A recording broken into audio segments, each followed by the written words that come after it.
Hopefully that's the last time we see those for a while, Erica. I know. I feel like a lot of us are never going to wish for snow ever again. I don't even want a snow cone at this point. I know, right? Forget it all. We just want to get back to more seasonable conditions for this time of the year. And hey, we can say goodbye to the snow right now. Do you see what's happening on radar? Snow showers starting to taper off. This is the last bit that is left with this winter weather mess. The series of storms that have brought in rounds of precipitation, the Arctic air that's been hanging around for over a week, and we're finally starting to see this come to an end, at least the precipitation wise. Now, we do have some record snow that happened overnight across parts of West Texas, up to 10 inches of snow for those areas of Del Rio region. But here is where we start to begin the warming trend. Our highs today at 33 degrees at Camp Mabry. It officially made it to above freezing after 6 solid days, exactly 6 days. This breaks a record for the longest stretch of at or below freezing temperatures for the afternoon highs that we've seen continuously. We're still in for a hard freeze tonight. That means we still have a couple of cold nights ahead before we can go back to better temperatures I think we'll enjoy by the weekend. So I'll talk about the weekend forecast in the full forecast. But make sure to download our weather app if you haven't done so yet. It has live radar showing us what's happening right now in your neighborhood. It's free on your phones in the App Store. Just search for KVUE. Let me tell you what I will do and what I am doing. I'm taking responsibility for the current status of ERCOT. Again, I find what has happened unacceptable. That's Texas Governor Greg Abbott today slamming ERCOT, the Texas electrical grid operator, after learning the system was just minutes away from possible catastrophic collapse. The governor said he wants leaders of ERCOT held accountable, including newly elected board members from out of state. He's asking the legislature to look into ERCOT and restructure the membership of the board there. Meantime, most Austin Energy customers tonight have had their power restored, but not everyone yet. Roughly 40,000 households remain in the dark with Austin Energy tonight. Tony Plahetsky joins us live with the latest. We heard from city leaders today, Tony, and we're not out of the woods just yet. That's right, Brian. Of course, power is still an issue for about 40,000 Austin Energy customers. That represents about 8% of their customers who still do not have power. Also, water continues to be a situation that officials are continuing to try to address, and the road conditions as well. So let's walk through that. Austin water officials say that right now tens of thousands of people are still without water. They either don't have it or they have low water pressure.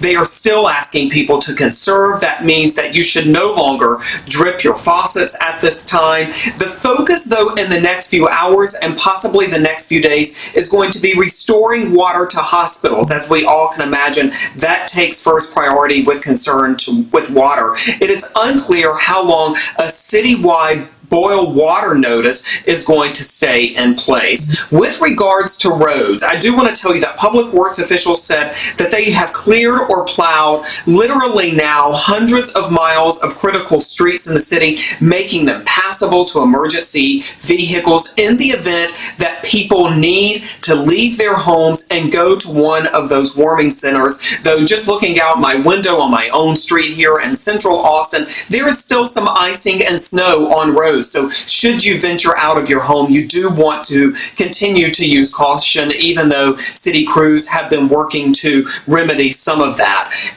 At the end of the day, while this crisis does appear to be subsiding in our city and across Central Texas, officials said once again today they really cannot give us an honest estimation for when everything will be back to normal, whether that will be tomorrow or possibly into the weekend. But again, the good news is that improvements are being made. They are being made. Still a lot of people in the dark without water tonight. We have to remember them, no doubt. Tony Plahetsky live for us. Tony, thank you very much. Absolutely. Firefighters are reminding those still without power to turn their appliances off. And here's a big reason why. They say this house fire in East Austin was caused when the electricity was restored. An oven left on sparked that fire. Luckily, no one was hurt. Meanwhile, Austin's biggest warming center is now full. City officials say the Palmer Event Center reached capacity today. They're asking those who need help to head to Riley Elementary, Mendez Middle, or Del Valley High School. but only seek shelter as a last resort. If we simply try to turn the system back on everywhere and don't check for leaks and do this in a methodical way, we'll simply repeat what happened the other night where all the water drains out of our system. Austin still under a citywide boil notice tonight.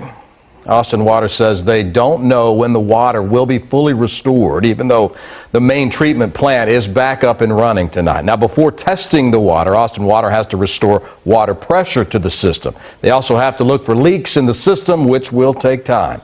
That means another night without running water for thousands of Austinites. We've been without running water for 2 days. It really makes you cognizant of conserving and not drinking probably as much as we should to stay hydrated. Now, if you do have running water in Austin, make sure to bring that water to a rolling boil for at least 2 minutes before using it to drink, cook, or brush your teeth. You know, hospital systems are not immune to dealing with the problems caused by this winter weather.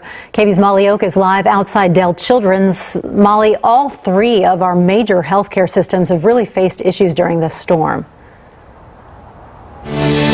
Yeah, like you said, Terry, we've all been facing issues. Hospitals are no different. Here at Dell Children's, they said they've had some intermittent water issues. Today, we learned Baylor Scott & White had to temporarily close one of its facilities, the Emergency Medical Center in Cedar Park, due to a winter weather-related water leak.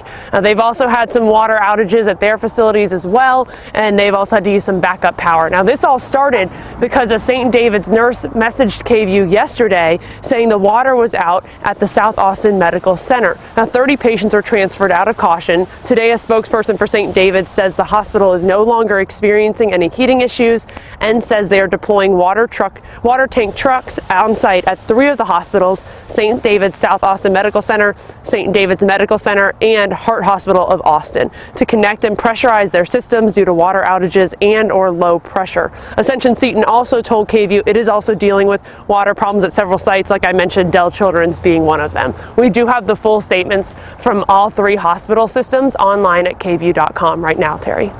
Tough, not only for those patients, but for those nurses and doctors who are just working really hard right now. Molly, thanks so much. Live outside Dell Children's tonight. While millions of Texans suffered through a series of brutal winter storms, Senator Ted Cruz boarded a plane with his family and headed to Cancun. The U.S. Senator from Texas is now back in Texas this evening, says he took that trip out of the country because he wanted to, quote, be a good dad. Political anchor Ashley Godot has more on the fallout and what the senator is saying about his trip.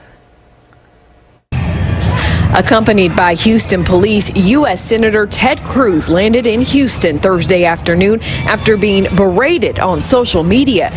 If you were awake Wednesday night, chances are your social media feed was flooded with images of Senator Cruz boarding a flight to Cancun. The backlash, memes, and fact-finding missions were immediate. More than 12 hours after the first tweets, Cruz released this statement confirming his trip and writing in part, quote, "With school canceled for the week, our girls asked to take a trip with friends. Wanting to be a good dad, I flew down with them last night and am flying back this afternoon."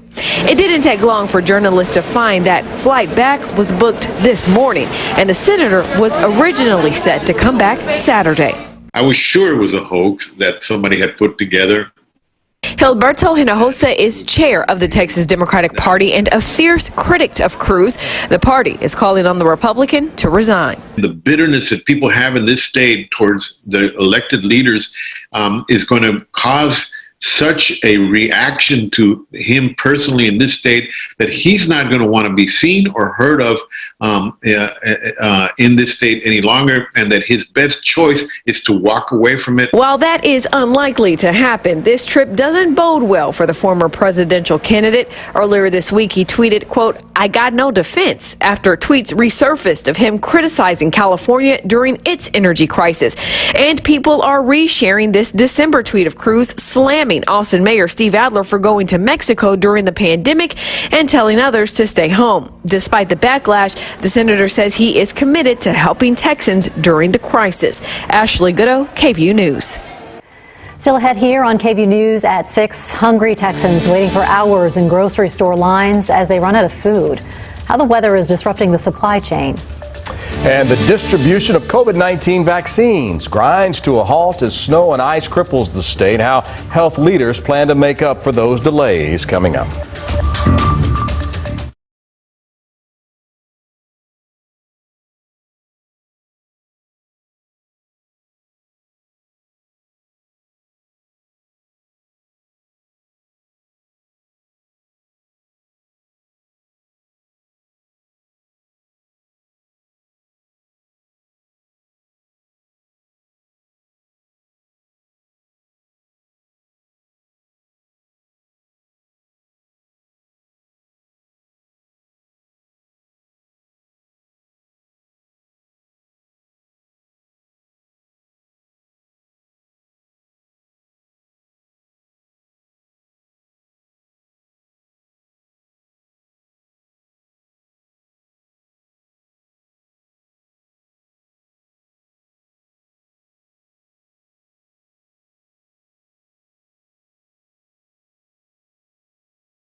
At a live picture right there of I-35. See that good sign right there? Tractor trailers.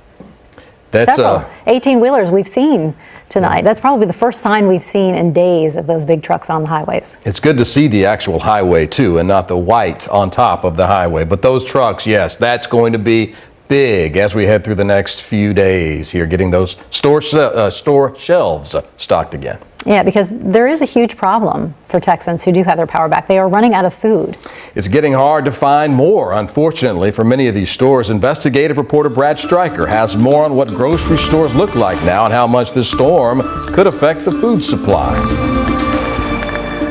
As of Thursday, the few stores in Austin that are open for people to stock up on food and supplies have long lines. The customers who can get inside are finding shelves that look like this. Governor Abbott addressed the statewide food supply shortage just a few hours ago. One thing that will aid in replenishing those stocks is the fact that the roads are more passable.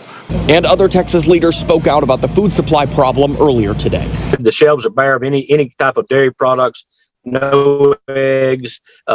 Fruits and vegetables were pretty okay on. Sid Miller is the commissioner of the Texas Department of Agriculture. He said this storm has devastated the agricultural industry, estimating at least $500 million impact. He also said people will likely feel the effects of that impact in grocery stores for the next few weeks. You know, until this is over, we don't know how many dead cattle, how many dead calves.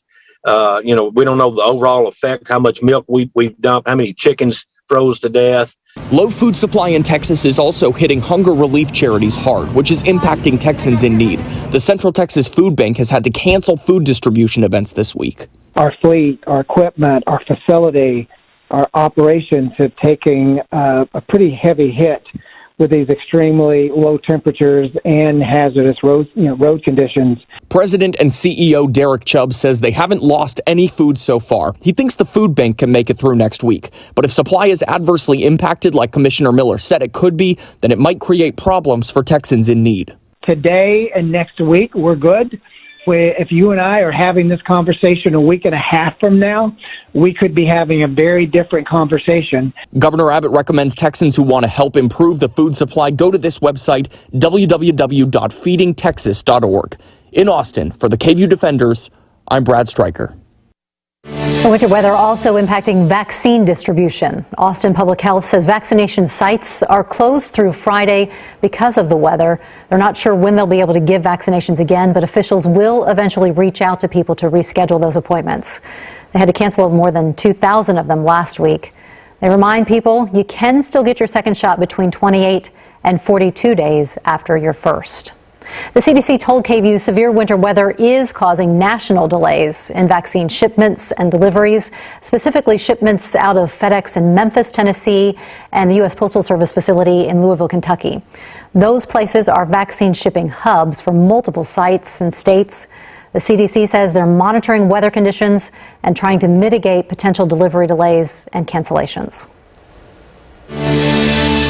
All right, it's time to talk about the forecast, and for once we can talk about the end is near, right, Erica? Yes, the end to frozen precipitation, which has brought us all this icy mess. Now, we still have some dangerously cold nights ahead, but eventually a gradual warming trend where we will say goodbye completely in the 7-day forecast to freezing temperatures. Wanted to show you this graphic, though. It tells you two different stories. The fact that yesterday, when we were so icy and so cold outside, that we did have some issues collecting data and to restore that power out at Camp Mabry. Crews could not get to the data site, to the radar site, to collect this data. So that's why we don't have any data from late last night into the start of this morning. Now, crews were able to restore and collect the data. And eventually we made it to 33 degrees this afternoon for a brief moment at 4 o'clock. So what does that mean? We officially broke our at or below freezing streak that we were under. We made it to exactly 6 days without temperatures getting above freezing. So the old record was 5 days and 20 hours in 1983. And on top of this, here's some more good news. The last bit of the winter storm warnings or the winter weather advisories, the National Weather Service has now officially let it expire. So goodbye to the snow, goodbye to the sleet, to the freezing rain. It's starting to taper off. We still have a few lingering flurries, not enough to, keep those warnings or advisories become issued, but it's just going to taper on off and we're going to finally clear out from the winter weather mess. But again, still a couple of nights of cold temperatures ahead. Okay, the official snowfall report at Del Rio, I've mentioned it a couple times throughout this newscast, but I just saw from the National Weather Service that the official report was 11.2 inches out in Del Rio. So thankfully we're not dealing with that type of snowfall, and that's their all-time record high daily snowfall for Del Rio area. Hard freeze warning in effect tonight because with the skies clearing, that's going to allow us to get even colder tonight. We'll be in the teens and 20s. Another hard freeze night will be intact. No single digits, but will definitely be rock solid cold across central Texas and allowing any liquid that's been melting throughout the day today, any ice, any snow, to just refreeze for the roads. So keep in mind, the roads are still dangerous throughout the day Friday, throughout the day Saturday. But take a look at the sunshine and the afternoon highs. Each day in the 3-day forecast, we warm up about 10 degrees after we say goodbye to the winter weather mess. Clear out, sun shines back for tomorrow. That's going to help thaw things out. Highs will be near 40 degrees, most of us in the upper 30s though. This weekend, gorgeous, even warmer. A few clouds do start to build in with the weak front that's going to push through late Sunday night into Monday. And I do see another cold front in the forecast next week. Small rain chances. It's a Pacific front, hardly going to budge our temperatures at all. Not bringing in any freezing temperatures either. So your 7-day forecast looks like this. We're talking one more day of 30s. 2 more days with 2 more mornings with freezing temperatures, and then we get to enjoy 60s and 70s in the 7-day forecast. And no one's going to enjoy that more than Erica, because for those of you who do not know, Erica has been without power this whole time she's been here talking about weather and keeping you informed. So Erica, we really appreciate it. Still ahead here, neighbors helping neighbors. How some are going above and beyond to help those in their time of need.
Another look at your 3-day forecast. We're enjoying the sunshine that's finally back on the forecast with some warming temperatures. Expect each day to get about 10 degrees colder or warmer, excuse me, but we still have cold nights ahead. Tonight, a hard freeze warning in effect. By Saturday morning, we're still waking up to 20s. It's Sunday morning where we can wake up to temperatures above freezing. Hi folks, Bill Dickinson here with Southwest Kia. And did you know we're an award-winning President's Club dealer? What does that mean? It means not only are we one of the highest volume dealers in the nation, we also have some of the highest customer satisfaction scores in the nation. And how do we do that? With our non-commissioned sales team. The price you see online is the price you pay, and we offer a 7-day exchange policy. At Southwest Kia, check out the all-new Kia Telluride, over 30 to choose, or the completely redesigned 2021 Kia Sorento. Find your Kia at Southwest Kia, southwestkia.com. We haven't had anything. We haven't had any rolling power surges or anything. It's just been dead since 2:30 Monday morning. We don't have a wood-burning fireplace, but we had a fire pit outside. But I've basically given all my wood away to my neighbors that did have fireplaces to help them. And I had some extra propane that I was able to share. It's difficult when you depend on power companies to save your home. It was almost 3 days. It was 70 hours. We're just sleeping on and off because you're so exhausted that you sleep for a little bit and then you wake up because your nose is cold, or it's just, it's been awful. Our hot water, we have a tankless hot water heater out back, and yesterday morning we woke up to the sound of gushing water, and that had burst and was just flooding our entire backyard. That was the worst part of it, is not knowing when or if we would have power, if we'd have to wait until the weekend or until the roads were possible. And I just felt that communication wasn't great, and it just seemed like there was more focus on excuses and apologies than actually explaining why it was happening and what they were doing to fix it. And I want to know what they will be doing to ensure that this never happens again.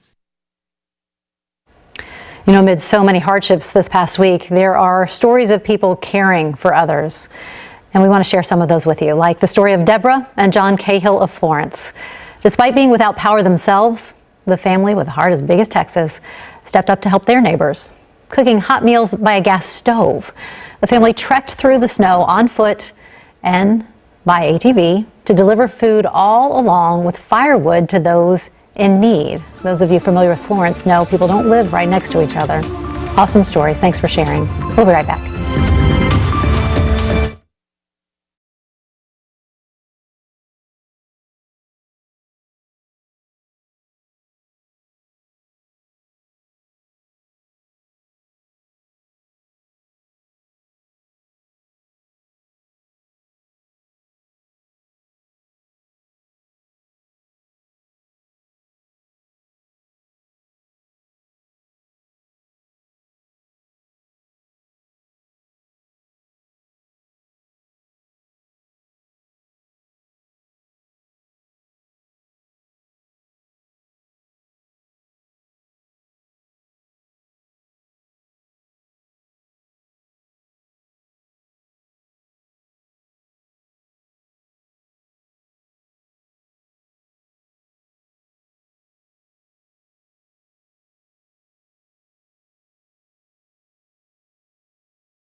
Snow and freezing rain and sleet is finally leaving our area, and the temperatures just warming up from here. But keep in mind, a hard freeze still in effect for tonight.